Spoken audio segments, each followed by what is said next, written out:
aqui no evento com apoio sempre da equipe DS Brasil Séries.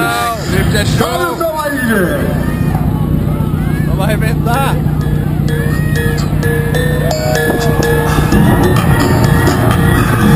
Você quer andar? É? Quer namorar dele? Vamos ver, nós vamos escolher depois no final. Só que é o seguinte, ó, não adianta na hora de escolher ficar agitando, tem que agitar o dia inteiro, eu vou estar de olho o dia inteiro, ver quem vai andar. Drift é? Vamos ver qual arquibancada tá melhor aqui, ó. É só essa arquibancada aqui, Drift é? Tá lá com a prancheta carioca lá, do nome dos pilotos. Drift é? Tá fraco. Essa segunda aqui vai apavorar, ó. Essa segunda aqui vai sair na foto do fotógrafo aqui. Drift é? Rapaz, Drift é? Melhorou. Por enquanto essa aqui é a melhor. Essa aqui é a melhor. Essa última aqui.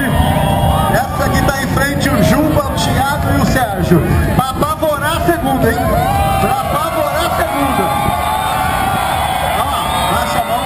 Baixa a mão. Drift é? A melhor tá aqui.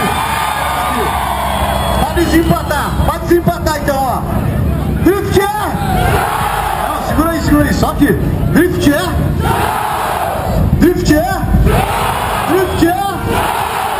Todo mundo. Drift é? Parabéns, tá bom demais. Seguinte, ó, só que a arquibancada pra ser completa tem que fazer uma. Eu quero ver uma ola arquibancada número 1, 2 e 3. Vamos começar no 1 aqui, ó. Atenção, pessoal da 3 aqui, ó. Aonde eu for passando a mão, a galera vai fazendo a ola. Aquele rapaz de boné vermelho lá, ó. Você é o responsável pelo começo da ola. Se a ola não prestar, vocês jogam, podem jogar ele aí na arquibancada lá embaixo. Pronto? Vem comigo, hein? 1, 2, 3. Ola! Foi.